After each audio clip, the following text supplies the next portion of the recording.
What's up, Home Slices? I'm Brianne Smith. And I'm Darren Major. And today's show is about a slice. A slice of what? Pizza? No. Bread? No. Please say pie. No, actually, today's show is about a slice of life. Now, what is that exactly? Not really sure. Well, either way, we'll be exploring the stories and people that make Ottawa a special place. Follow along as we visit a local farmer, an inspirational singer-songwriter, a growing microbrewery, a woman with a passion for pages, an evolving neighborhood, and a group of crazed football fans. Wow, that's a lot of variety. You're telling me. We'll also be speaking with one of the graduating members of the Carleton men's soccer team. But first, we'll be turning back the clocks and visiting a man who's breathing new life into an old 19th century home.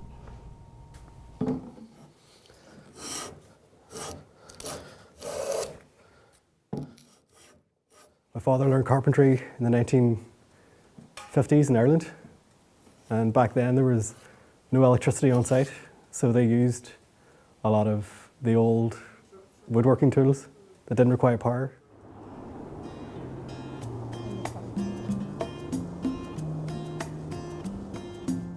My name is Kieran Brown and I'm a carpenter. It's specifically heritage carpentry, so I mainly work in older buildings. The one I'm working on now, which is 200 years old, it's one of the first homesteads in Perth. This was the original workbench from this house, which I'm guessing is almost as old as the house itself, but it's seen better days. It's in rough condition.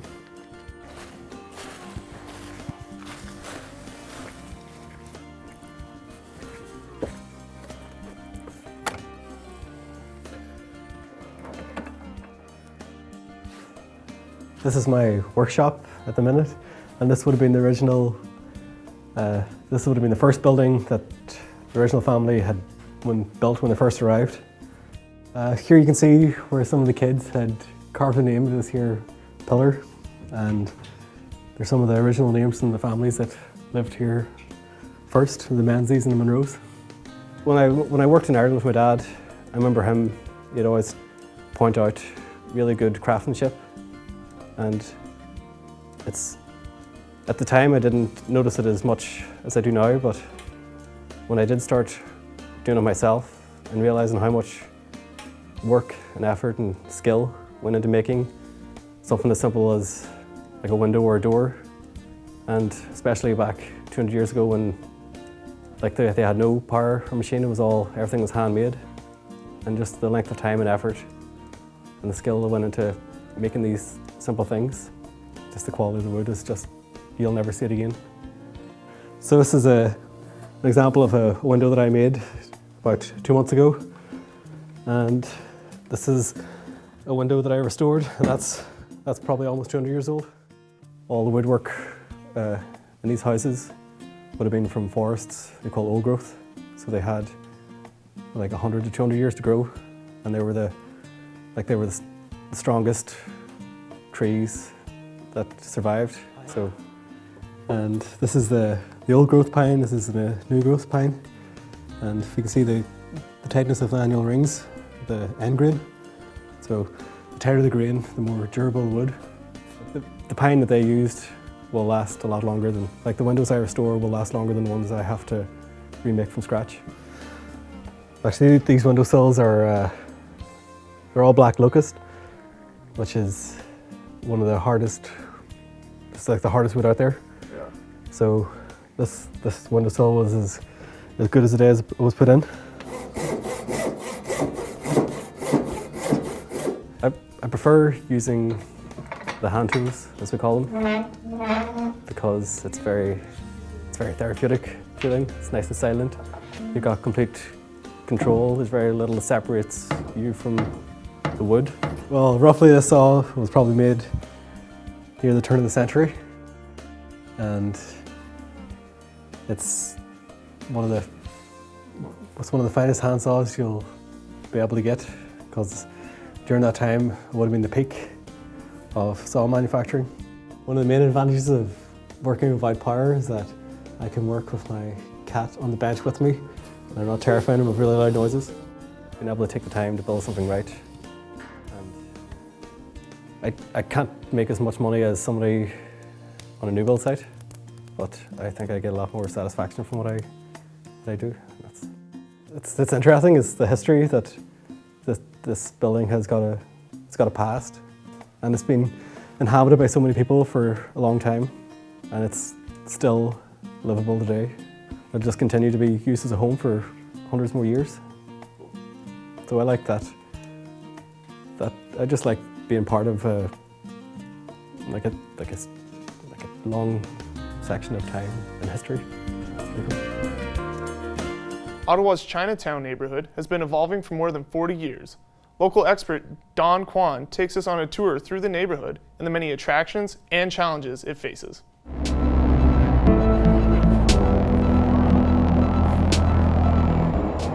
Somerset Street in Ottawa, the entrance to Chinatown. Chinatown, a multicultural village with an Asian flair. Frank Lloyd Wright's prairie-style influence in the architecture. I'm Chinese-born Canadian, first generation. My parents immigrated here in the 50s.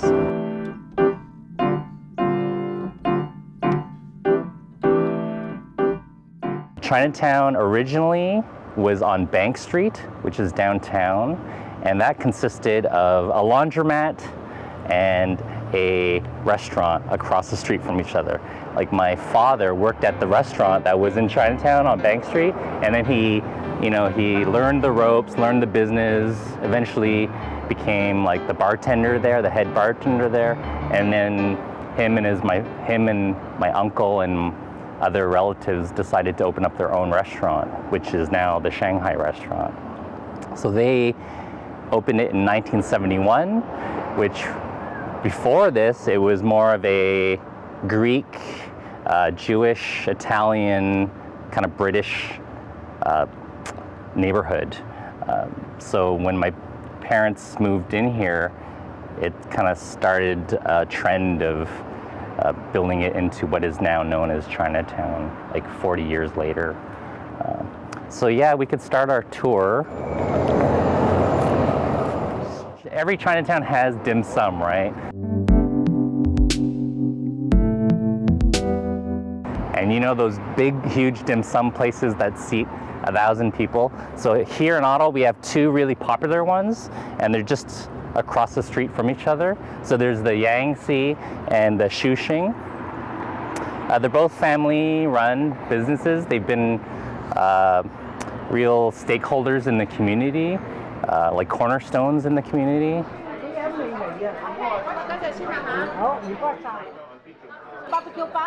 The communal flavor of Ottawa's dim sum restaurants offers a bite-sized glimpse into what Chinatown could be. Bright, vibrant, but most importantly, busy. They're one of the oldest running businesses in Chinatown. And it's not the most affluent community. So with the BIA, they started a project with different artists in Ottawa. It was called the Chinatown Mural Project. And behind you, you'll see like a really cool mural that shows effectively what murals do in neighborhoods that are affected with graffiti. Like that wall was constantly tagged every weekend kind of thing and always cleaned. So now it hasn't been, that mural is maybe a year and a half old, and it kind of garners respect and it cleans the community up. Which is why Chinatown underwent its biggest makeover yet. Behind us we have the Chinatown Archway. It was built back in April 2010. It cost $1.5 million. There's actual real gold in it. It took under 8 months to build, 20 different workers from the Hunan province. After they built this one, they went to New Zealand to work on an archway there and Mexico City. But in a small shop on Somerset Street, the shine of the gate has worn off. This store here been 40 years, but because different owner, I'm owned this 8 years.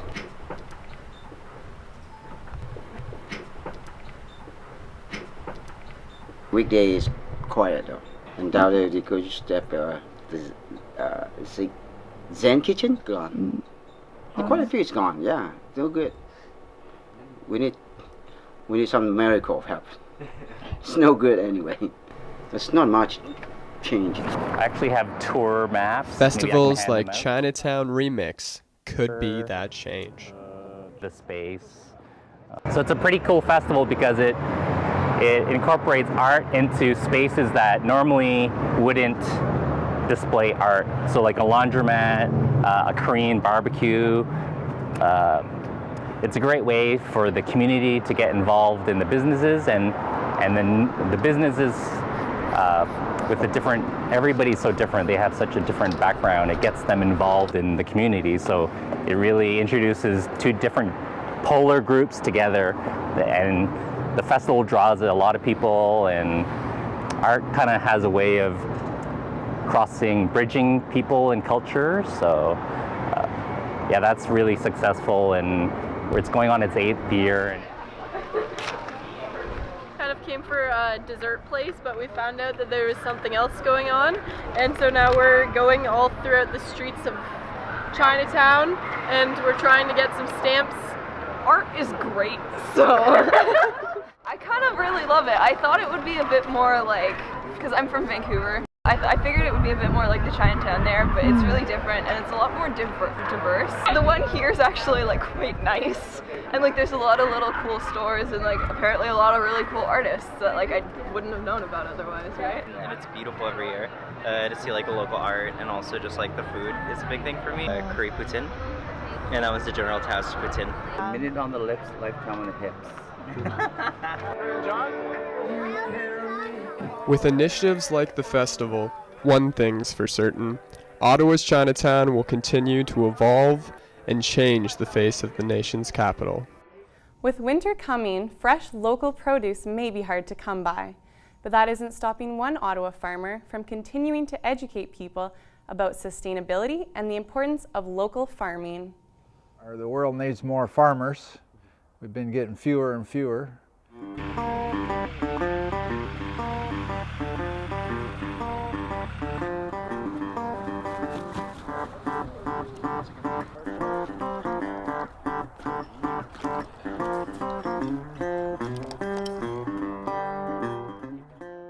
Well, it's the cost of entry. Land prices are ridiculous. I'm happy to be renting. I don't want to own anything.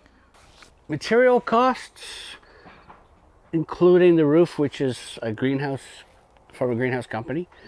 It's a UV resistant plastic. If I include that, bins, pumps, everything. I'd already had some stuff from previous years. You build up your inventory. $4,000 in material costs. I built everything, all of this by myself over a period of 2 months. So you're looking, if I had paid somebody to do that, so you add your labor costs, it would have cost $15,000 to $20,000. The cost of equipment, all the inputs, just never ending. You know, I feel like customers or the consumers should get more involved in their food, not just going to the farmer's market. They need to know their farmer.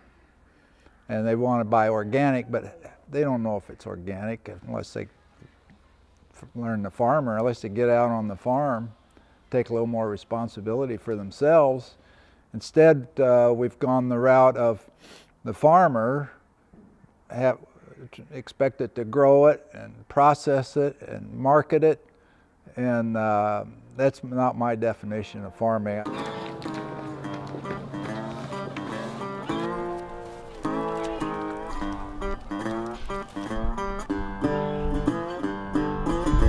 The disconnect with the people of the city is that farmers markets do not fit into work-life balance. You know, they're off at 4 to 5.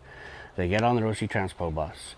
They're not going to stop off at the local farmers market halfway home, grab their stuff, and then get back on a bus. They go home and then they wait till the weekends. Again, they're not going to go to the farmers market because they got to get little Timmy off to hockey practice in the morning. Then they got to squeeze in getting their groceries. So where do they go? They want to go to a grocery store that has all the conveniences. They can buy their toothpaste, their shampoo, their toilet paper, and their fresh vegetables and frozen crap. So there's your disconnect. So if we really want to start getting fresh, local produce to people and encourage them, there's two things that have to happen. We have to get local fresh produce into grocery stores. Okay, we got to get them into the Loblaws, the Metros, the Farm Boys, okay? And we got to get people to start eating seasonal. That's a really important one. Stop buying green peppers and tomatoes in January. You really, or you know, you're not going to die without them. And it all ties back to local food, local communities. So we try to give people the opportunity and to learn and to, if nothing else, just grow food for themselves. Yeah, we've got our allotments. People have their own little space, and we've got 80-some of those this year, and more people interested for next year. We've got a beekeeper. We've got a fellow with his hydroponic greenhouse. You got to have a love for cooking. I think that's a big thing about, if you want to do this, you got to have a love of cooking. I love to cook. I'm a single full-time father. I have to like cooking. And as you get into that, there's that interest, and you start to get into understanding food and food produce and how delicate the system is, especially transportation, that whole infrastructure, and you start to see the net value of growing locally. And food sovereignty is where we don't have to rely on imports for our food. And who knows, a tsunami or another nuclear plant disaster, you know, we could be without power. We may be needing the local food. We may need that sovereignty, and we need people to know how to grow the food and preserve All it. of them. Right? Like you get like tons and tons. So again, you know, we're talking about yield. Look at this. That's great. Consumers are going to have to learn where their food comes from and get to know their farmer like they know their doctor.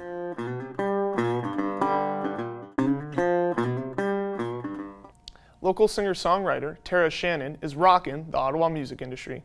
We caught up with her as she prepares for the release of her new album, The Quickening.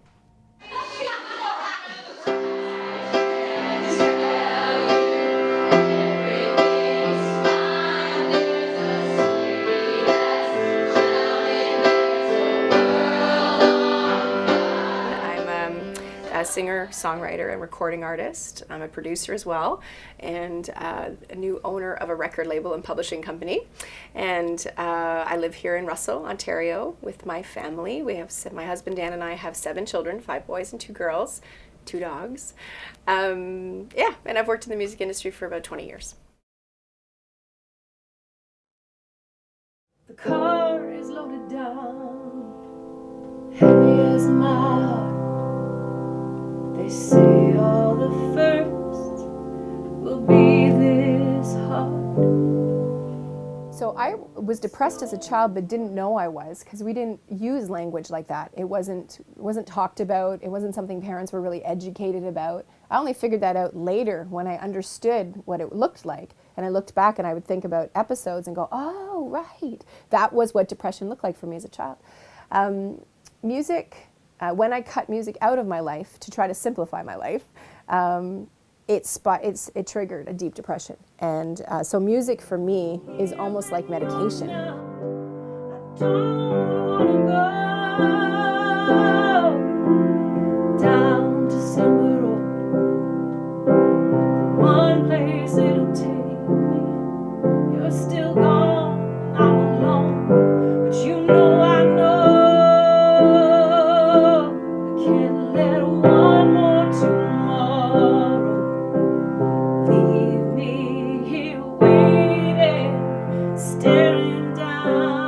Making a record has been on my bucket list since I mentioned that my health wasn't very good, and I actually had came close to had a very significant thing happen. I had some surgery and I bled out during the surgery, and it came pretty close. It was I was very shooken up by that, and I made a bucket list after that. Wipe my tears and turn the key. My hands grip the wheel, holding on to nothing, 'cause nothing feels real.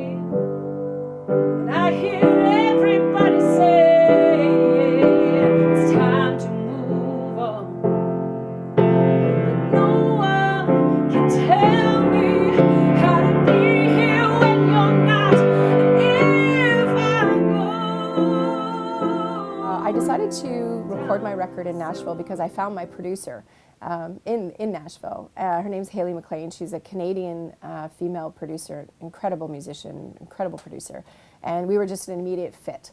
And Tara walked in and it was kind of immediate. We were both kind of like, oh, there you are. Okay, let's get working. It really didn't take very long.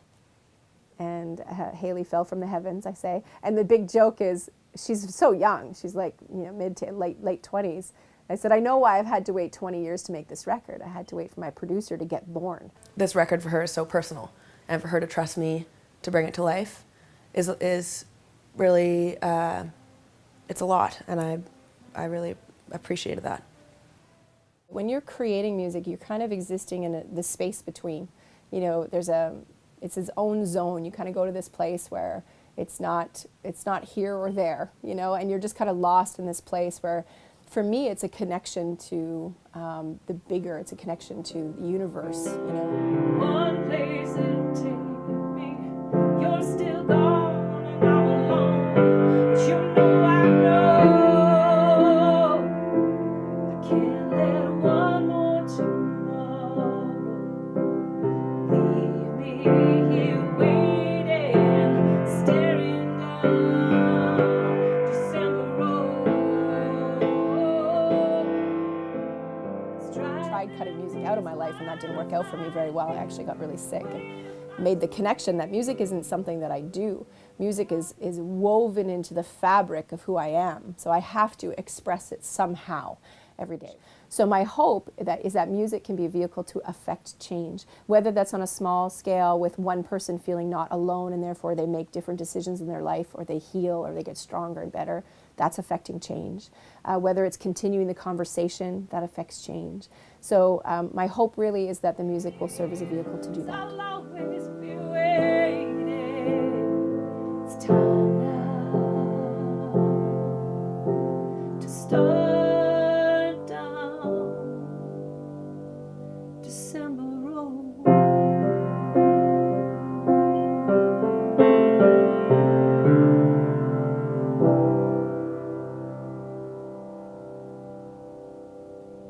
Andrew Bryan is a student on and off the soccer field. Our own Michaela Peacock sat down in studio with the fifth-year Ravens forward to talk about the lessons he's learned as a Carleton varsity athlete. How are you feeling now about the loss compared to when it first happened? I mean, it's not the greatest feeling, but you tend to realize that, like, you work so hard for something and then so quick, but at the end of the day, like, you know, you worked really hard and you did your best, so that's all you can take from it, really. What have you learned being on the Carleton soccer team? I would say resilience. I mean, struggling with injuries or, you know, a tough season sometimes, like, you have to remain resilient as a person. What were some of the highlights? Last year I had a great year. I was first team OUA All-Star in the East, so that's obviously a good accomplishment. And when I went to school at Concordia, I was first team All-Canadian. So, I mean, I was among, second team All-Canadian. I was among, I guess, the top 22 players in the country, which is a great feeling. But for team-wise, I mean, this is probably the best I've done with the team ever. We had a great season this year, so.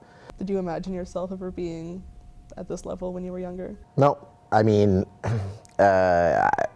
I was ecstatic, obviously. I mean, it just shows that, like, the hard work that I put in, like, on the field and off the field really, you know, it showed. I mean, like, I wouldn't have gotten to where I was without my teammates. So it's not just my accomplishment, it's my team's accomplishment.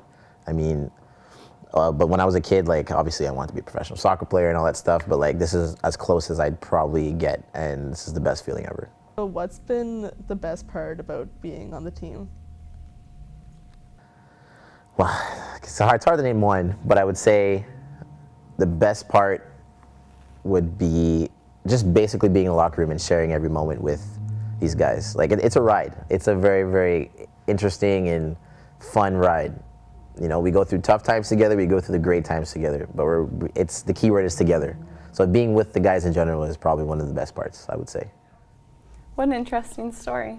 You know, something I've always wondered, how do old books stay in such good shape? Conservationists. And who are they? They're the specialists who work behind the scenes to restore various old artifacts. We talked to local conservationist Kylie Eubank and got an in-depth look at her work process. When you open it up, then you see the full story of how rough a shape this book actually is in. Page 7, page 16. My name is Kylie Eubank. I'm a book and paper conservator. Sometimes I'll play music if I'm doing surface clean of something really, really big. I have found with myself, though, it needs to be classical music. If I'm listening to rock and roll, I get way too into it.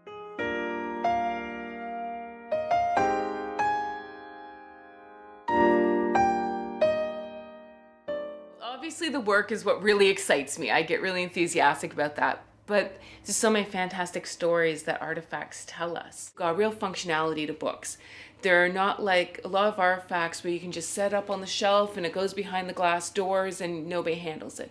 Books, they have to be used. You have to be able to open them and go through them. So I love that aspect of working on books, that there was this functionality to it.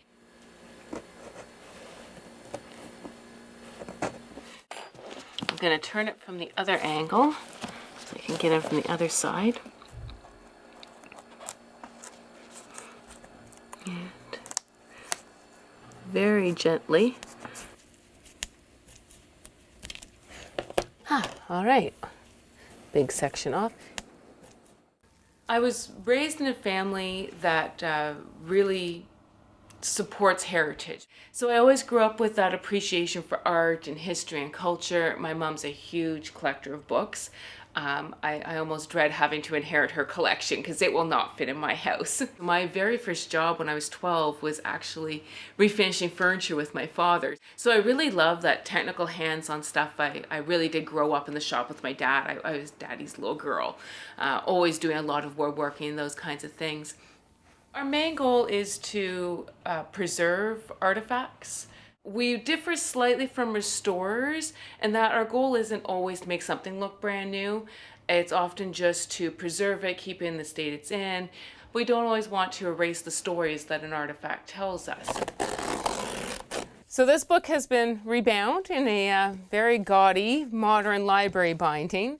The book originally is from 1864, and the goal with this book is going to be to put it into a recreated 1864 binding style. I'm going to cut the stitches to release the cover. They did bind this book very well. It's just not a very aesthetically pleasing binding. Certainly was bound to last, but doesn't match the history and context of the book very nicely. All right, this is the book that had been bound into this really bright orange library binding. Now done a recreate period binding to match what it would have looked like in the 1860s when this book was first made.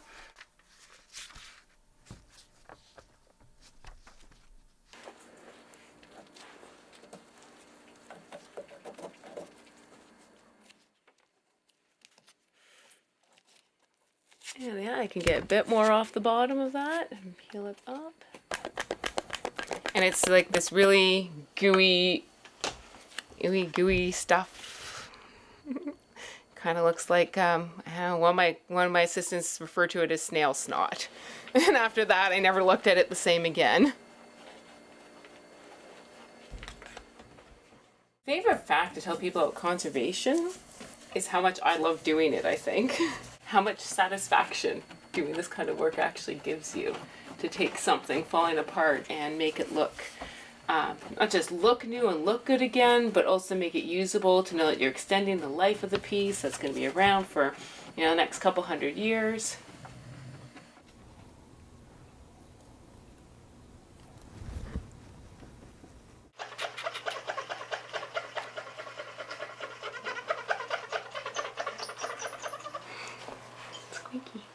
This is a photograph of Jack Carmody with the Belcanada crew. They went across the prairies, of course, installing telephone poles.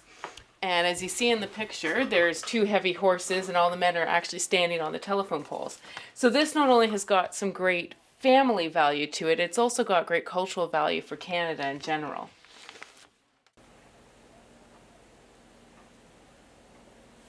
Start the timer, of course.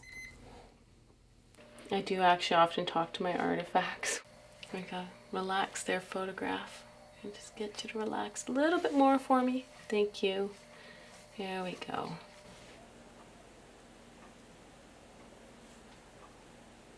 I think when you run your own business, you wind up putting a lot of hours into it, period. And people run their own business generally do it because they love it. That's what they want to be doing.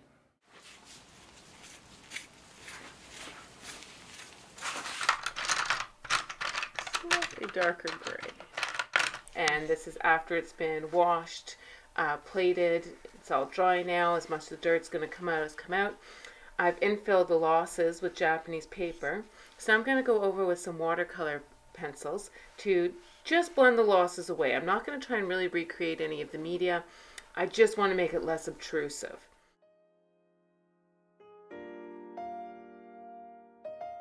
Put a new mull on. That's just going to get smoothed into place. So I want to bend the tube around to conform to the roundness of the spine of the book. I'm going to use my bone folder to rub it in. This machine here is going to stamp our letters in gold on our piece of leather. And you just bring it down, give it a quick kiss, lift it up, pull out your leather without burning your fingers, and peel it away. And there you go, the 25th hour. There's something to brewing in Ottawa. Eric Godin is part of a wave of microbreweries that have sprung up in the nation's capital.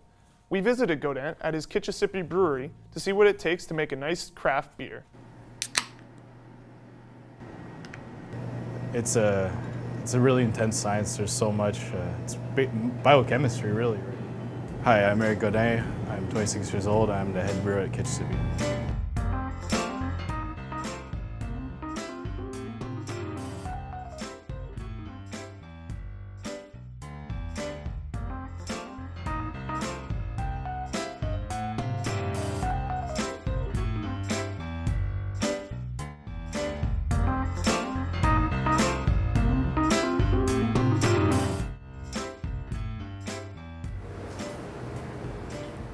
So this is the brew house. So first thing in the morning, I'll get in and make sure the water is hot and hot enough to get mashed in. That's the first step in brewing. And then that's combining all your, depending on the beer, combine different malts, and that's how it starts. So I'd say the best part of my job is the smells, really. And you have really nice aromatics from the grain, as well as weighing out the hops, get to smell all these different hops.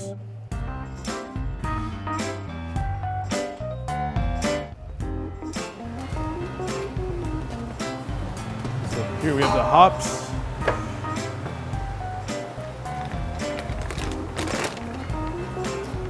So hops grow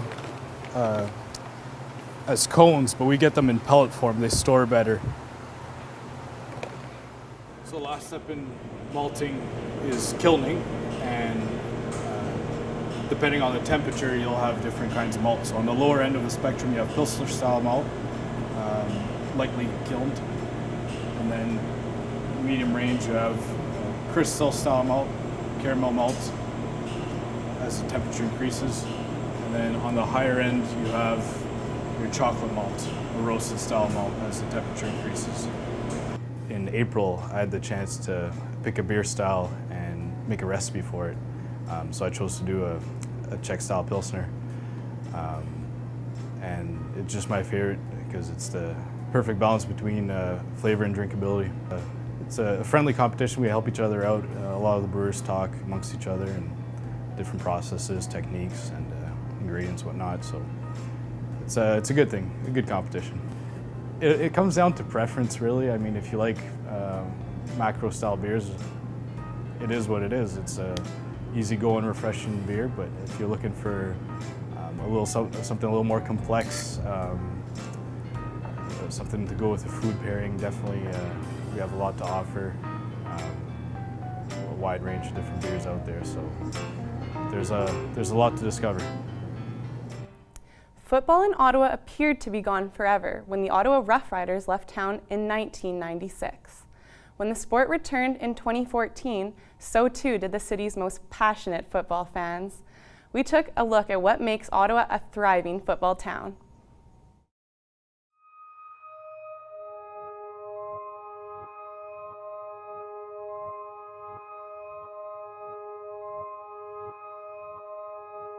When I moved to Ottawa in 1984 with my family, the first thing my father and brother and I did was buy season tickets for the Rough Riders, and that was such a big part of our life in the summer and fall, and it was one of the things that I most loved about moving to Ottawa. Before I came to Ottawa, people always talked about the rich football tradition that was in place here, regardless of the fact there wasn't a team here since 2005. I mean, you look at the fact that when football came back, the people poured out in huge numbers. It's that blue-collar mentality in the city.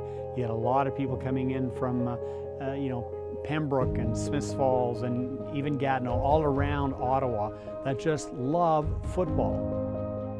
In Ottawa, it's fun. It was like a sleeping giant just kind of waiting to wake up a little bit. All of a sudden, it was this, like I said, sleeping giant just awoke. It was like, let's get down to the football stadium again.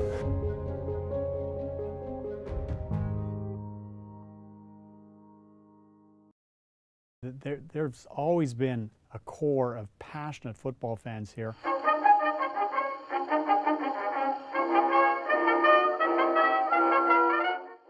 I mean, even in the 1980s when the Rough Riders were absolutely abysmal, winning 2 games a year, roughly, every year for a decade, they'd still get that hardcore 12 to 15,000 fans out for every game.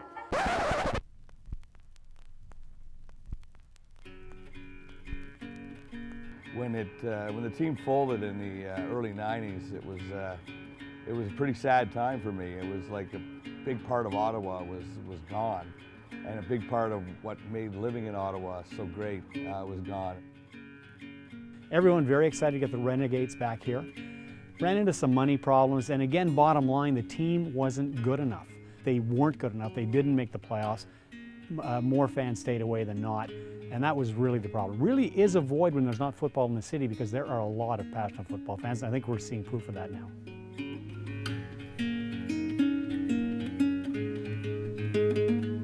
An opportunity came up to talk about bringing CFL football back to Ottawa with some longtime Ottawa businessmen. We felt that if we had a new stadium and a whole redeveloped Lansdowne, that was a fun, exciting place to go to, that people would go there for football games, but they'd go there for any event. And if you build a place you want to go and you put a football team there that people can be proud of, that your chances of succeeding were pretty good.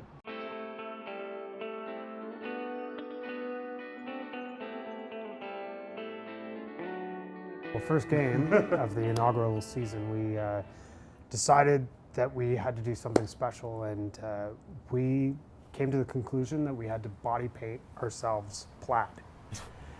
And then we came to the conclusion that we had no idea how to body paint each other, so we got some shirts, got some suspenders, and just went with this, and it went over so well that that thing we were going to do for the #1 game, we continue to do for the next, I guess, 3 years. It's 3 years now. Right. Today you're speaking to Mr. Shoebeer, a super fan of South Side Section UU Upper Deck.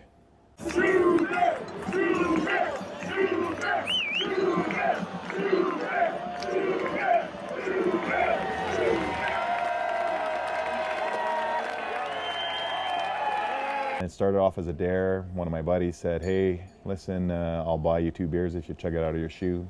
Not one to back down from a dare. Did it, caught on, and has continued, and has garnered a lot of hype and success, I guess we can say. And everybody comes together. There's no sort of conflict amongst the fan base of saying, oh, we were a fan before you. Everybody's just happy to be there, excited to watch football in Ottawa. They bring a lot of spirit, a lot of energy, a lot of team pride. You see them wearing, jerseys and painting their faces and just really creating a special atmosphere.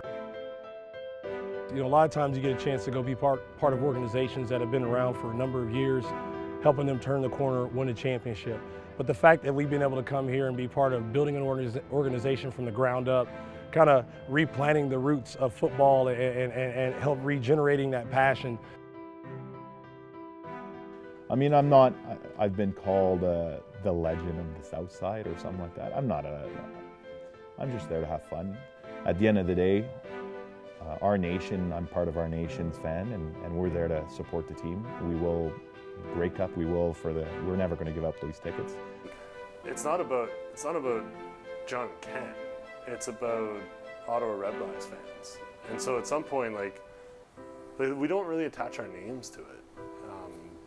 It's the Lumberjoes, and it doesn't matter who we are. As long as people are showing up, enjoying the game, cheering on those rules, stay to the last minute, be positive, cheer on the team, be happy that football is back in town. Well, I'm really jacked up for some CFL playoff action. I think I'm a little more excited about the beer. That brings us to the end of our show. I'm Brianne Smith. And I'm Darren Major. It's been a slice.